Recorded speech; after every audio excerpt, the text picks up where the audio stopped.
Part 1. She never blinked.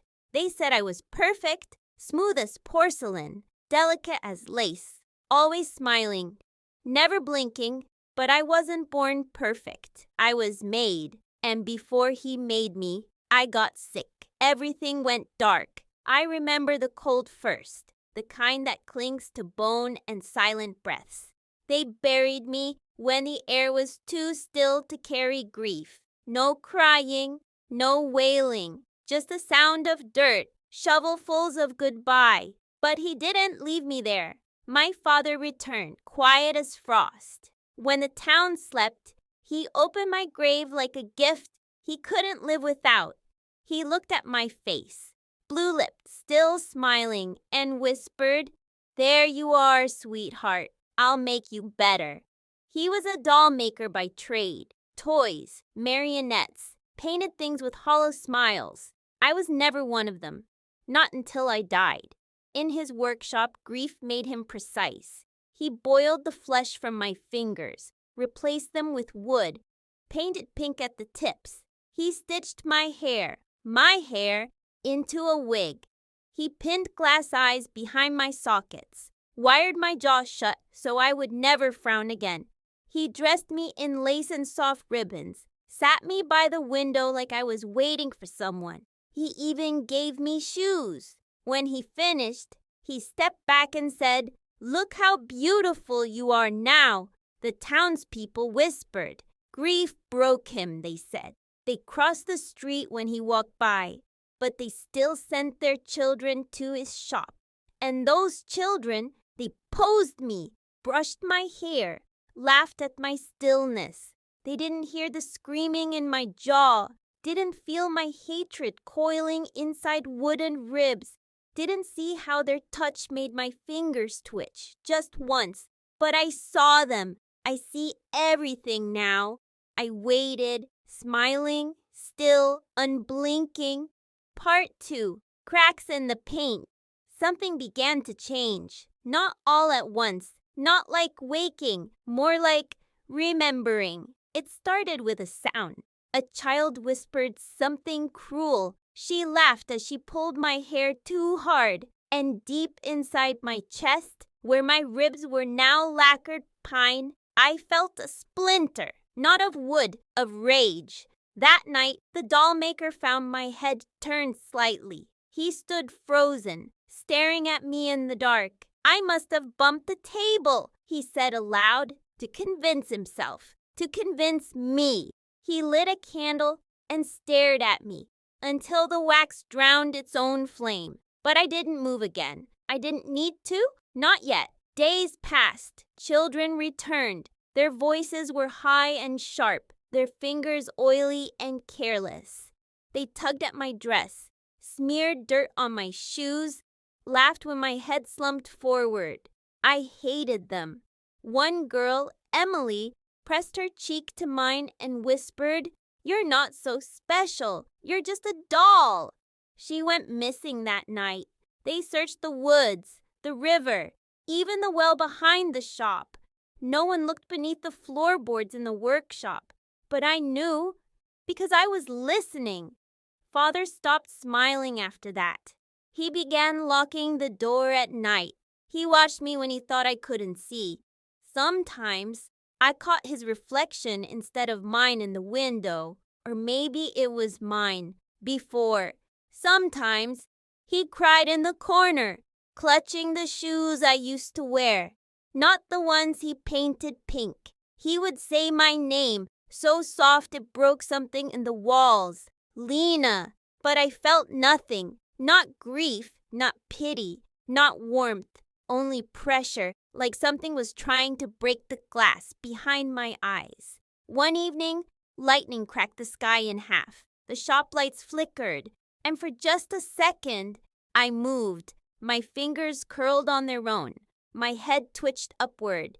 My mouth still wired shut. But I could feel it now. The smile no longer belonged to him. It was mine. Part 3. Don't touch the doll. They should have listened. The boy came in alone. Said he wanted a gift for his sister. But I saw the look in his eyes.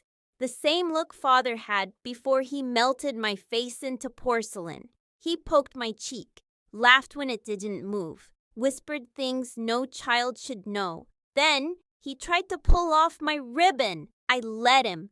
Let his fingers curl around my throat. Let him lean close enough to hear the creak of my neck. Then the lights flickered and I blinked. Only once. Only for him. He never screamed. Just fell backward, knocking over shelves. Cracked his head on the floor.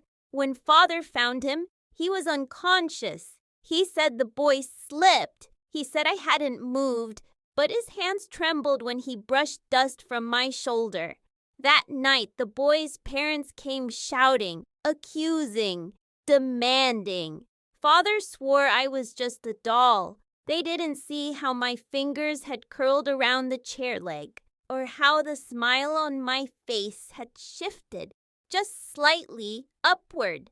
After they left, Father locked the shop and turned to me. "Are you in there?" he asked. His voice shook like a drawer full of knives. "Lena, I miss you, but this isn't..." He stopped. I tilted my head, only a little, just enough. He screamed. He tried to destroy me, dragged me into the workshop, tried to pry my glass eyes from their sockets, tried to burn the wig made from my hair. But the tools wouldn't obey him. The blades dulled. The fire wouldn't catch. And I laughed. Not aloud, not yet.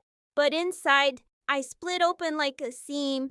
Under too much pressure, he collapsed to the floor, sobbing, his back against the wall. "I just wanted you back," he whispered.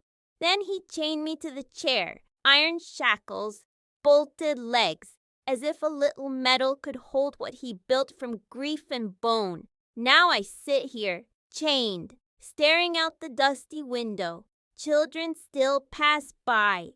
They wave sometimes. Some stop to stare. They say I look too real, that my eyes follow them, that I don't blink. They're right. I haven't blinked in weeks.